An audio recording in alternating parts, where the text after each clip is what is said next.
candidates. It's really important that going into a skills shortage market and a tougher market for them to find the best candidates, that they are going to be on display during the job hunting cycle. Candidates talk to other candidates. So they need to be courteous, they need to have good communication, they need to be on time for interviews, and they need to be prepared. It's not good to just turn up on the day and wing it. Talk to staff, talk to people that will interact with the person who will get the role, and find out what is important to them. So do a whole 360 and then come up with structured questions. If you move off that question, that's fine. But you need to have those questions that will help you assess whether that person is really right for the role. I would take a four sort of step approach to the interview, an agenda if you like, and the first step would be to build rapport.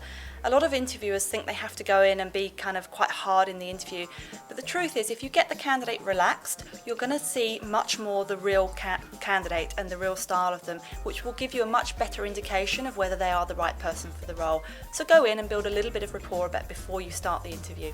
Step number 2 would be to ask the questions, and for that you want to go through their resume in chronological order and get a real feel for the achievements they've had and check why they've left every position and really delve there, because they may have some issues that they're looking to hide, so be sure of that. And also then ask them some behavioural questions around some of the key behavioural competencies that you're looking for.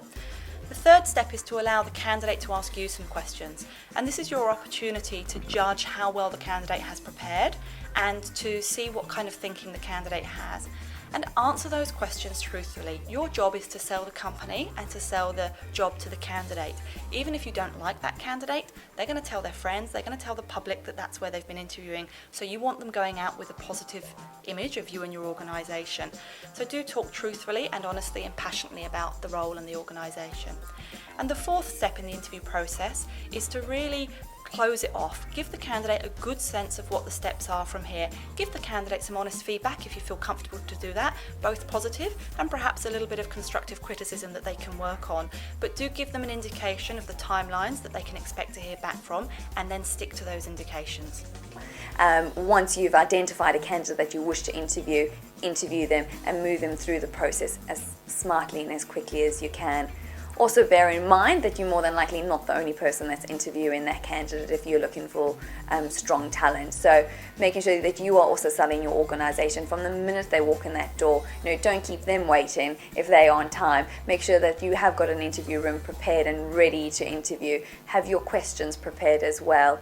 And also explain the process. People don't like uncertainty, and the more that they can know upfront, the better for everyone involved. And then also secondly, not everyone that you interview is going to be suitable for your role, and how you disengage with that candidate is just as important as how you first engage with them. So, let them know that they weren't successful as soon as you possibly can, so they walk away from your organisation with a positive image rather than one that they will never apply for another role, because you may want to revisit that candidate in the future. One of the most common mistakes an employer makes when they're interviewing a candidate is to go in and do all the talking themselves.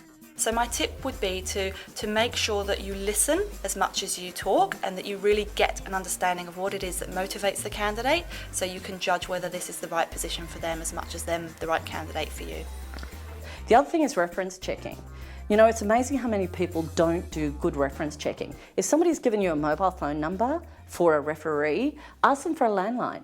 Go through the switchboard. Make sure you can check the person's name and title and their area of responsibility before you talk to them. And have a few good, well-prepared questions, because you're taking up the time of the referee. So don't muck them about, be really clear, be grateful, and use that time well.